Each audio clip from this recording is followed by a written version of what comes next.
Hello. For my project, I'd like to discuss the media generalization of the hip hop movement, associating with negative stereotypes primarily regarding inner city African Americans, when in fact the hip hop movement is one of the biggest non-violent movements towards equality.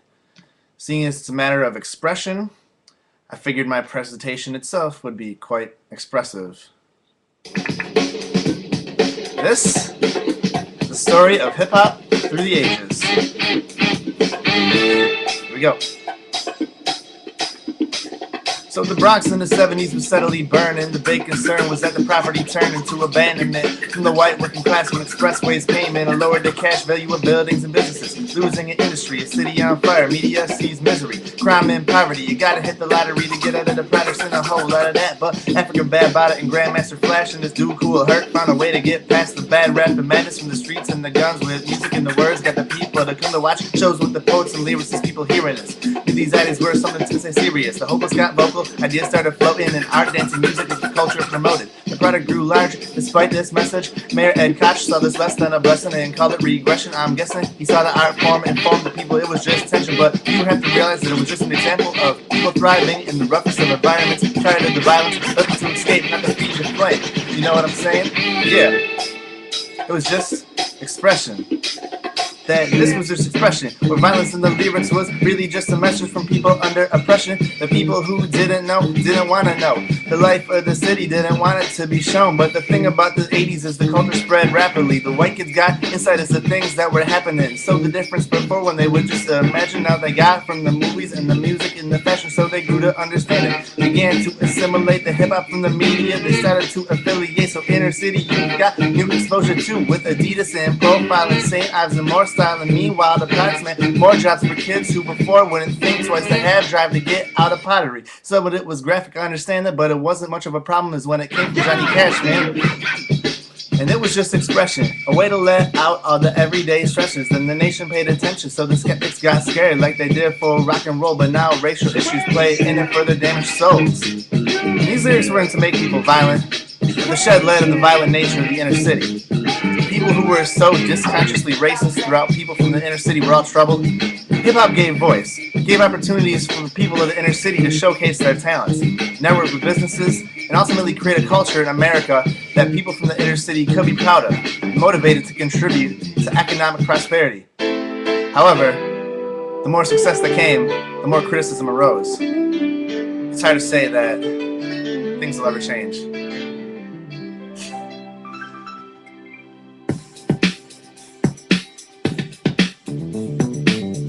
The golden age came fast with raps. The mold's been established and now it got flashy. It overtook Billboard and got to the Grammys, and it turned from a fad into something everlasting. At this point, black culture was still in recognition. That they're nowhere equal, but they're building vision. There was a scene when Rodney King went to the screen. It gave a theme to why some lyrics were so anti-police. It shows on both sides, but now both sides are seen. The industry put the hatred out front, but there's visionaries like KRS-One, with more rappers coming through than came rap views. He says, she said, the chaos ensued. East Coast, West Coast would race center stage. This was also media induced. See, Pac and Biggie was short and one-sided, but the news continued to fuel the fire. Told people to say sides based on demographic. Turned around and called it problematic. Meanwhile, people listening to the words they're saying. Got your Willie on Arsenio sax playing. From business to politicians laying foundation. Still not a quote, but they're still making good changes. Race-based hatred will always be in place until people don't put power in a higher place. The unified goals, the change will be made. Yeah. And the changes come greatly. The 2000s expanded on what started in the 80s. Hip-hop became a regular promotion for the products and arguably overtook rock and roll prowess. It carried big weight when it switched the style up, and people hate, they let them hate and watch the money pile up. People who started in hip-hop built the empires. The ones who couldn't get jobs were now doing the hiring. But you know there's still racial-based struggle. The HHP will get you if you're chilling with your cousin, and they say that you be drugging when you're really up to nothing, but you turn around to help your people, say you're causing trouble.